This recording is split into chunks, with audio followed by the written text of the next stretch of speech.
Om Swastiastu. Saya Dr. Andes Ketut Surya MPD, Kepala SMK PGRI 4 Denpasar, mendampingi guru PPG tahun 2022 atas nama Kadek Pradnya Paramita dalam rangka PPL di SMK PGRI 4 Denpasar. Om Santi Santi Santi Om.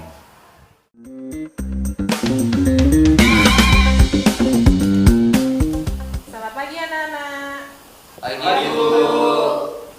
Sebelum memulai kegiatan, ada baiknya kita melakukan doa terlebih dahulu ya. Untuk doa, Ibu akan pimpin secara langsung. Mari kita berdoa sesuai dengan kepercayaan dan agama masing-masing. Berdoa dimulai. Berdoa selesai. Anak-anak, sekarang Ibu minta kalian untuk men-silent HP kalian masing-masing ya, agar kalian dapat melaksanakan kegiatan konseling kelompok ini dengan maksimal.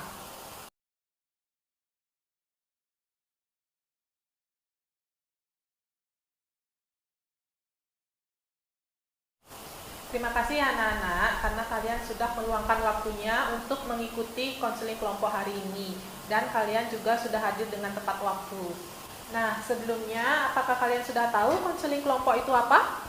Belum Bu. Baik, anak-anak, konseling kelompok adalah suatu bentuk layanan atau bantuan oleh seorang konselor kepada individu yang membutuhkan untuk menyelesaikan sebuah masalah yang sedang dihadapinya, yang dilaksanakan dalam situasi kelompok dengan melibatkan fungsi saling mempercayai, saling pengertian, saling menerima, dan saling mendukung seperti yang kalian akan lakukan saat ini. Adapun tujuan dari konseling kelompok ini adalah membahas topik-topik tertentu yang mengandung permasalahan aktual atau yang sedang hangat dan menjadi perhatian dari kalian. Selain itu, tujuan konseling kelompok dapat membuat masing-masing anggota kelompok memahami dirinya dengan baik. Yang kedua, para anggota kelompok dapat mengembangkan kemampuan berkomunikasi satu sama lain sehingga dapat saling memberikan bantuan dalam menyelesaikan tugas-tugasnya. Yang ketiga, para anggota kelompok memperoleh kemampuan mengatur dirinya sendiri dan mengarahkan hidupnya sendiri. Yang keempat, dapat melatih anggota kelompok untuk berani mengemukakan pendapat di hadapan teman-temannya. Yang kelima, melatih anggota kelompok dapat bersikap terbuka di dalam kelompok. Yang keenam, melatih anggota kelompok dapat membina keakraban bersama teman-temannya di dalam kelompok. Yang ketujuh, dapat melatih anggota kelompok dapat bersikap tegang rasa dengan orang lain. Yang kedelapan, dapat melatih anggota kelompok memperoleh keterampilan sosialnya. Yang kesembilan, dapat membantu anggota kelompok mengenali dan memahami dirinya dalam hubungannya dengan orang lain. Baik, sebelum kita untuk lanjut, mari kita perkenalkan diri terlebih dahulu ya. Ibu mulai dari Ibu, di mana nama saya Nikade Pradnya Paramita atau bisa dipanggil Bu Mita. Silahkan untuk selanjutnya. Perkenalkan, nama saya Nikade Juliani, bisa dipanggil Dak Juli. Silahkan untuk selanjutnya. Perkenalkan, nama saya Putu Gede Nanda Kameswara, bisa dipanggil Nanda. Silakan selanjutnya. Perkenalkan, nama saya Putu Aditya Arisa Putra, bisa dipanggil Aditya. Silakan untuk selanjutnya. Perkenalkan, nama saya Made Rizky Dupayana, bisa dipanggil Dupa. Silakan untuk selanjutnya. Perkenalkan, nama saya Valerina Palevi, bisa dipanggil Nina. Baik, untuk selanjutnya. Perkenalkan, nama saya Anak Agus Rara Prameswari, bisa dipanggil Ratna. Baik, untuk selanjutnya. Baik, perkenalkan Ibu, nama saya Nilo Gede Wiwi Wulandari, bisa dipanggil Wiwi. Terima kasih. Terima kasih anak-anak karena kalian sudah memperkenalkan diri kalian. Dalam konseling kelompok ini mengandung beberapa asas. Yang pertama adalah asas kerahasiaan. Asas kerahasiaan ini merupakan persoalan pokok yang paling penting dalam konseling kelompok. Hal ini bukan hanya berarti bahwa konselor harus memelihara tentang apa yang terjadi, melainkan sebagai pemimpin kelompok harus menekankan kepada semua peserta pentingnya pemeliharaan terhadap sesuatu yang dianggap rahasia atau kerahasiaan dalam kelompok tersebut. Asas yang kedua adalah asas keterbukaan. Dalam berlangsungnya konseling kelompok, suasana keterbukaan baik dan efisien bagi yang dibimbing maupun pembimbing. Keterbukaan ini bertujuan untuk membuka diri dalam kepentingan masing-masing anggota kelompok mengenai pemecahan masalah yang dimaksud. Asas yang ketiga adalah asas kenormatifan. Di dalam kegiatan konseling kelompok ini, setiap anggota harus dapat menghargai pendapat orang lain. Jika ada yang ingin mengeluarkan pendapat, maka anggota yang lain harus mempersilahkannya terlebih dahulu atau dengan kata lain tidak ada yang berebut. Yang terakhir adalah asas kesukarelaan, di mana kehadiran kalian, pendapat, usulan, ataupun tanggapan dari anggota kelompok harus bersifat sukarela tanpa paksaan. Jadi di dalam konseling kelompok ini kalian tidak usah takut ya, karena di dalam konseling kelompok ini mengandung beberapa asas. Jadi kalian bisa terbuka dan menceritakan masalah kalian secara detail tanpa takut apabila segala informasi dalam konseling kelompok ini didengar oleh orang lain. Sekarang kita komitmen ya anak-anak untuk menjaga kerahasiaan dalam konseling kelompok ini. Jadi ibu mohon kalian untuk menirukan apa yang ibu ucapkan. Ikrar kerahasiaan. Ikrar kerahasiaan. Saya dengan ini menyatakan. Saya dengan ini menyatakan. Bahwa saya sanggup dan bersedia. Bahwa saya sanggup dan bersedia. Menerima. Menyimpan. Memelihara. Menjaga dan merahasiakan. Segala data. Atau keterangan. Yang saya terima. Baik dari diri saya. Ataupun siapapun. Yang tidak boleh diketahui. Oleh orang lain. Baik ya anak-anak, agar kalian tidak tegang, mari kita lakukan ice breaking terlebih dahulu ya. Baik, SMK Bisa. Pordiska Jaya. Disiplin Oke. Prestasi Yes. Terima kasih ya anak-anak karena kalian sudah melakukan ice breaking. Baik ya anak-anak, kita sepakati ya untuk konseling kelompok hari ini kita laksanakan 1 jam pelajaran atau 45 menit. Baik ya anak-anak, kegiatan yang akan kita lakukan siang ini yaitu masing-masing anggota kelompok dengan sukarela mengeluarkan pendapat, saran, ide, serta menyampaikan perasaan yang kalian rasakan saat ini. Kemudian, apabila ada anggota kelompok yang berbicara, mengutarakan pendapat, saran, atau ide, serta mengungkapkan perasaannya, maka anggota kelompok yang lain mendengarkan dan memperhatikannya dengan baik. Apakah kalian sudah siap anak-anak? Siap, Bu. Baik, mungkin dari kalian ada yang mau untuk mengungkapkan permasalahan yang kalian rasakan saat ini. Ibu persilahkan sekarang ya. Saya, Bu. Saya memiliki masalah di ekonomi keluarga, Bu, sehingga saya harus ikut membantu orang tua bekerja untuk memenuhi kebutuhan keluarga. Sehingga saya sering bangun kesiangan dan terlambat ke sekolah. Jadi, permasalahan kamu adalah masalah ekonomi keluarga ya, dan kamu harus membantu keluargamu bekerja hingga larut malam yang mengakibatkan kamu datang terlambat ke sekolah. Baik, ada yang ingin mengungkapkan permasalahannya lagi? Saya, Bu, kalau saya fasilitas belajar saya tidak memadai, Bu. HP saya layarnya retak-retak, terus paket internet tidak bisa beli. Jadi saya jarang untuk mengumpulkan tugas, Bu. Jadi permasalahan kamu adalah kamu jarang mengumpulkan tugas karena kamu jarang membeli kuota internet ya. Baik, ada yang ingin mengungkapkan permasalahannya lagi? Saya, Bu, saya punya permasalahan tidak bisa belajar maksimal karena lebih suka memilih bermain game online. Ketika ada teman yang mengajak mabar, saya jadi berpengaruh untuk bermain game sehingga larut malam. Jadi permasalahan kamu tidak bisa membagi waktu pada saat bermain game online ya. Kamu bermain game online hingga larut malam sehingga kamu datang terlambat ke sekolah. Baik, ada yang ingin mengungkapkan permasalahannya lagi? Saya, Bu, kalau saya punya masalah senang kumpul-kumpul dengan teman geng saya, Bu. Saya merasa lebih diakui kalau saya bisa mengikuti tren masa kini dan mengikuti pergaulan zaman sekarang. Jadi, permasalahan kamu suka berpakaian mengikuti zaman sekarang ya karena ingin diakui oleh teman kamu dan tidak ingin diejek oleh teman kamu. Baik, ada yang ingin mengungkapkan permasalahannya lagi? Saya, Bu. Kalau saya juga masalahnya sama dengan si Nanda. Saya risih dan malu kalau berpakaian tidak mengikuti seperti zaman sekarang. Kadang saya merasa diejek kalau tidak mengikuti pergaulan seperti zaman sekarang. Permasalahan kamu sama seperti permasalahannya Nanda ya. Kamu risih dan malu apabila tidak mengikuti tren zaman sekarang. Nah, di sini ada beberapa permasalahan yang hampir mirip ya. yaitu permasalahan terkait dengan masalah kedisiplinan, di mana kalian tidak mau mengikuti aturan yang sudah dibuat oleh sekolah, tetapi malah mengikuti pergaulan sesuai dengan tren masa kini. Untuk sekarang, permasalahan siapa yang akan kita bahas terlebih dahulu? Masalah Nanda, Bu. Baik, jadi Ibu tetapkan di sini ya, kita akan membahas permasalahan yang dialami oleh Nanda terlebih dahulu. Tetapi tidak menutup kemungkinan jika ada waktu kita akan membahas permasalahan yang dihadapi oleh anggota kelompok yang lainnya.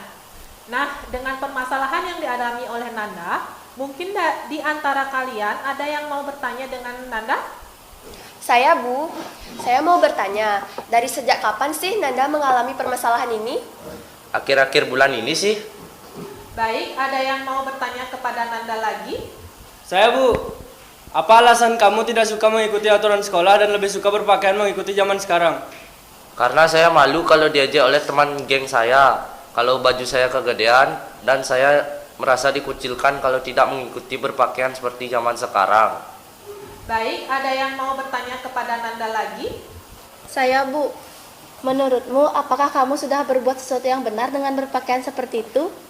Tidak, karena hal ini membuat saya mendapat hukuman dari guru BK karena berpakaian tidak sesuai dengan aturan, dan bahkan saya mendapatkan teguran dari guru produktif sehingga saya tidak bisa mengikuti praktek. Ya, tadi beberapa teman-teman kalian sudah mengajukan pertanyaan ya. Ternyata kamu juga sudah menyadari kondisi dan kesalahan yang kamu perbuat. Hal yang dialami oleh teman kalian itu berkaitan dengan self-difference ya anak-anak. Untuk lebih jelasnya terkait dengan materi self-difference akan Ibu tampilkan lewat Bandicam. Silahkan kalian menyaksikannya ya. Baik, selamat pagi. Sesuai dengan penjelasan Ibu tadi, sekarang Ibu akan menjelaskan materi terkait dengan self-difference ya. Nah, adapun tujuannya yaitu agar kalian dapat memahami pengertian self-difference beserta indikator self-difference, di mana indikator yang pertama yaitu menerima saran-saran dari orang lain. Indikator yang kedua, mendapat keterangan apa yang dipikirkan oleh orang lain.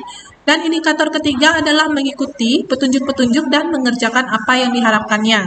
Untuk tujuan yang kedua, agar kalian dapat mengetahui dan menyaksikan video-video contoh orang yang memiliki self-difference yang tinggi dan self-difference yang rendah dari masing-masing indikator self-difference. Untuk tujuan yang ketiga, yaitu untuk dapat menerapkan masing-masing indikator self-difference dalam bidang pribadi.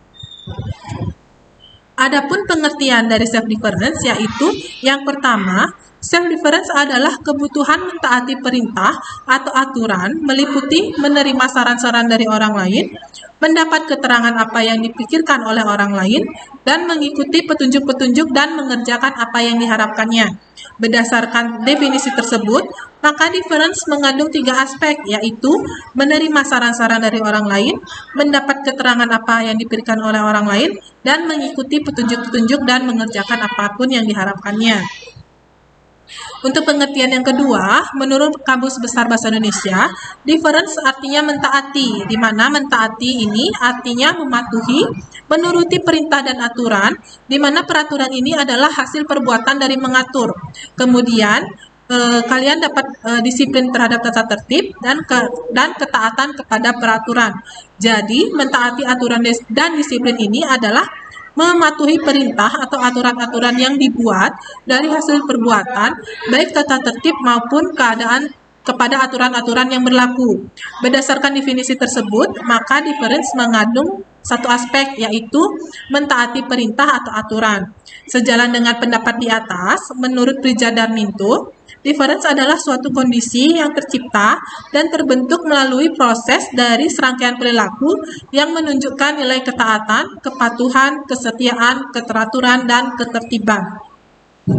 Berdasarkan definisi di atas menyangkut terkait dengan difference, maka dapat disimpulkan bahwa difference adalah kebutuhan untuk mentaati perintah atau aturan, meliputi menerima saran-saran dari orang lain, mendapat keterangan apa yang dipikirkan oleh orang lain, dan mengikuti petunjuk-petunjuk dan mengerjakan apa yang diharapkannya.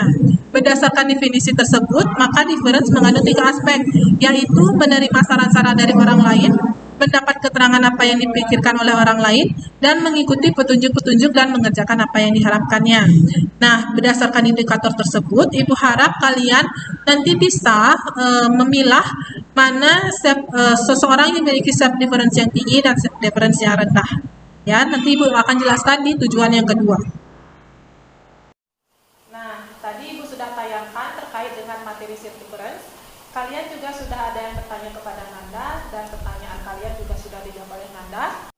Jadi, self difference adalah kebutuhan untuk mentaati perintah atau aturan yang meliputi menerima saran-saran dari orang lain, mendapatkan keterangan apa yang dipikirkan oleh orang lain, mengikuti petunjuk-petunjuk dan mengerjakan apa yang diharapkannya. Berdasarkan definisi tersebut, indikatornya yang pertama menerima saran-saran dari orang lain, mendapat keterangan apa yang dipikirkan oleh orang lain, dan mengikuti petunjuk-petunjuk dan mengerjakan apa yang diharapkannya.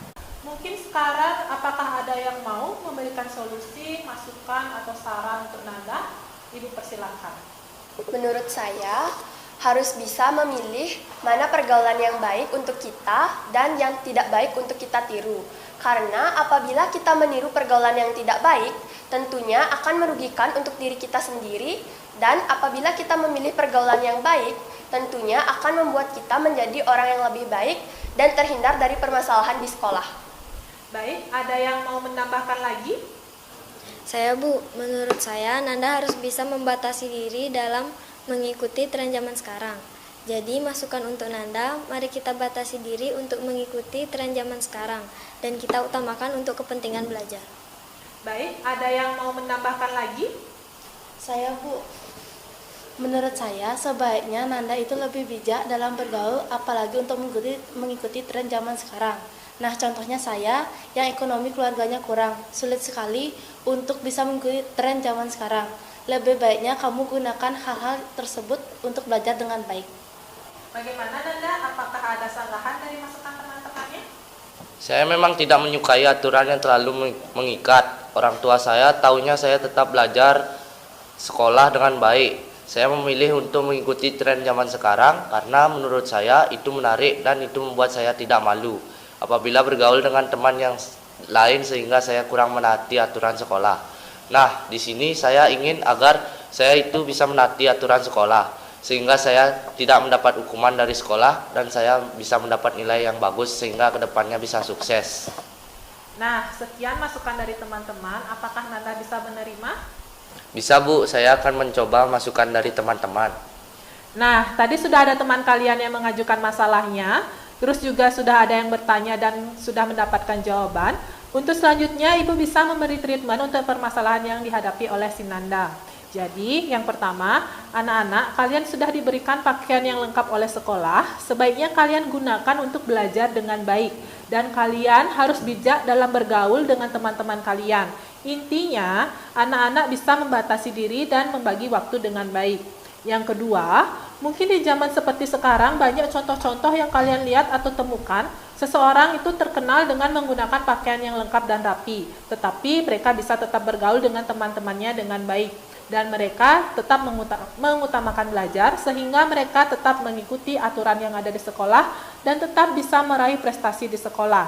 Yang ketiga, kalian harus memiliki komitmen. Jika kalian mengikuti aturan yang ada di sekolah, maka kalian akan lebih mudah untuk mencapai kesuksesan ataupun cita-cita kalian. Namun sebaliknya, kalau kalian tidak mengikuti aturan di sekolah, nantinya akan merugikan diri kalian sendiri. Selain itu, ada teori konseling yang dapat kalian terapkan, yaitu menggunakan teknik modeling. Jadi, teori modeling adalah proses belajar melalui observasi di mana tingkah laku dari seorang individu atau kelompok dijadikan sebagai model. Kemudian, individu mengobservasi model yang ditampilkan. Model dapat berupa model sesungguhnya atau dapat pula model simbolis. Yang pertama, kalian bisa menyaksikan video yang telah ditampilkan. Nah, penampilan video ini merupakan model simbolis. Yang kedua, kalian bisa mengobservasi tingkah laku dan memilah mana contoh self difference yang tinggi dan self difference yang rendah yang ada di video yang akan ditampilkan. Kemudian, kalian menerapkan self difference itu dengan mempraktekkan apa yang sudah kalian saksikan. Untuk selanjutnya, di sini Ibu punya sebuah video atau film yang tentunya menarik karena sesuai dengan permasalahan yang kalian alami. Jadi, silahkan kalian menyimaknya ya.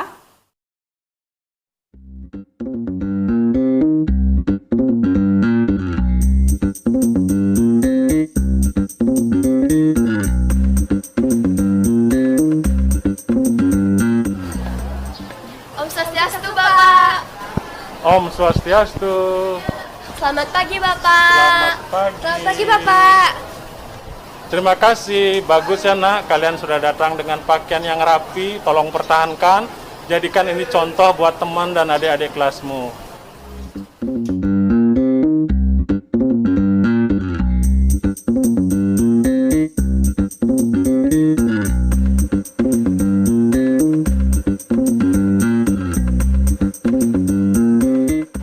Nak, sini dulu nak, sini.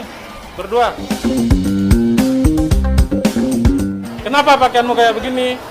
Ya Pak, saya ngikutin tren zaman sekarang. Udah boleh kayak gini dong.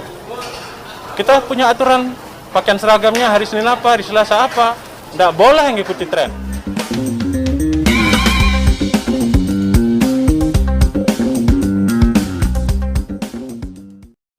Nah, videonya menarik bukan? Setelah kalian menyaksikan video tersebut, silahkan kalian menyusun sebuah drama yang sesuai dengan video yang sudah Ibu tayangkan. Kemudian kalian rekam sehingga menghasilkan sebuah video pendek yang berdurasi maksimal 2 menit. Apakah kalian mengerti? Mengerti, Bu. Nah, karena kalian sudah mengerti, sebelum kalian membuat sebuah video, kalian harus membuat sebuah form atau skrip terkait dengan langkah-langkah yang akan kalian perankan. Ya, untuk skripnya kurang lebih seperti ini. Jadi nanti ada langkah-langkah kegiatan, durasi atau waktu, kemudian ada desain narasi dan ada desain gambar. Apakah kalian mengerti? Mengerti, Bu. Karena kalian sudah mengerti, sekarang silakan kalian mulai untuk mengerjakan videonya ya.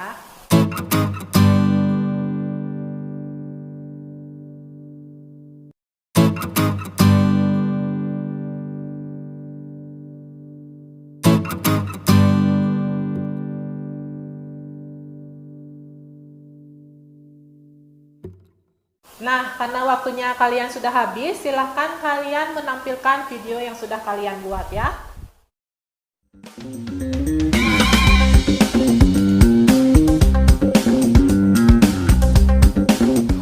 Om Swastiastu, Ibu. Om Swastiastu, Nak. Pagi, Bu. Pagi, Bu. Bagus ya, Nak, kamu ke sekolah sudah menggunakan pakaian yang rapi dan sesuai dengan hari dan juga dengan lengkap yang atribut. Semoga kamu bisa menjadi contoh untuk teman-temannya.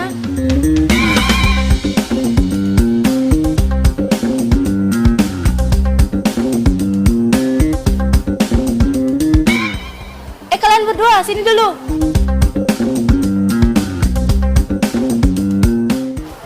Kamu ngapain pakai pakaian kayak gini? Ya Bu, saya mau ikutin tren zaman sekarang. Kamu tidak seharusnya seperti itu ya, Nak ya, karena sekolah kita punya aturan. Jadi saya minta untuk besok kalian berdua harus menaati peraturan yang ada. Saya tidak mau melihat kalian di sini lagi.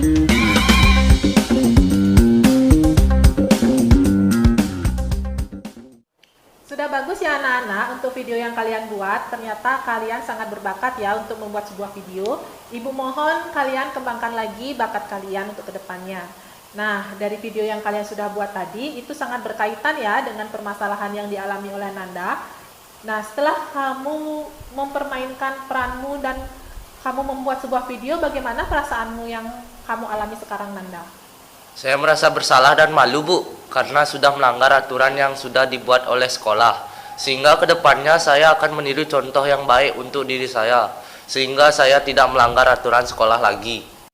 Baik ya Nanda, kamu sudah memilah mana orang yang memiliki self difference yang tinggi dan self difference yang rendah dengan menyimak video contoh yang sudah ditampilkan. Kemudian kamu sudah menerapkannya ke dalam dirimu sendiri dengan mencontoh orang yang memiliki self difference yang tinggi. Dan untuk semuanya, Ibu harapkan kalian nanti tidak hanya membuat video saja, tetapi kalian benar-benar menerapkan self difference ini dalam kehidupan sehari-hari kalian. Nah, dari sekian kegiatan yang sudah kita lakukan hari ini, mungkin ada satu siswa yang bisa memberikan Ibu sebuah kesimpulan yang kalian dapatkan dari kegiatan hari ini.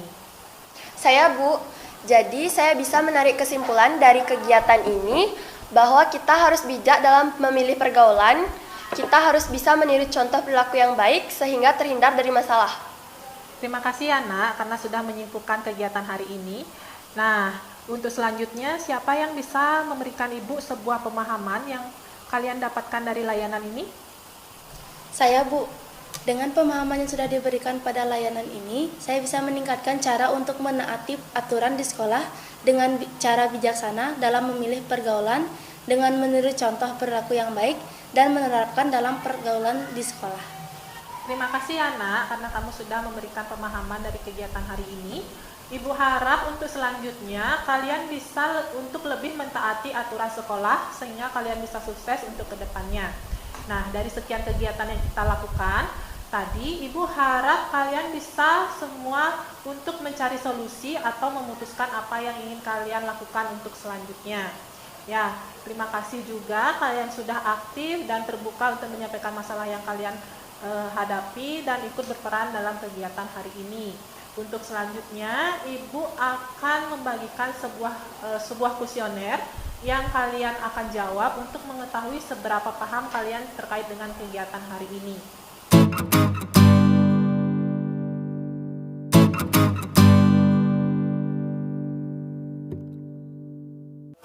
Baik anak-anak, untuk waktunya sudah habis. Sekarang Ibu akan mengambil hasil dari kuesioner kalian ya. Nah, untuk hasil kuesionernya sudah Ibu analisis, ternyata masih ada siswa yang berada di kategori rendah. Untuk kegiatan selanjutnya, Ibu akan jadwalkan di lain waktu. Untuk kedepannya, jika ada hal-hal yang belum kalian pahami tentang konseling, dan jika ada permasalahan yang kalian alami dan kalian belum bisa pahami, kalian bisa mencari Ibu di ruangan BK ya, Nak.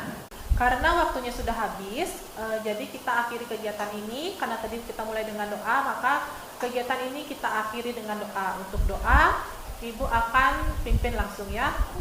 Silahkan kalian berdoa menurut kepercayaan dan agama masing-masing. Berdoa dimulai. Berdoa selesai.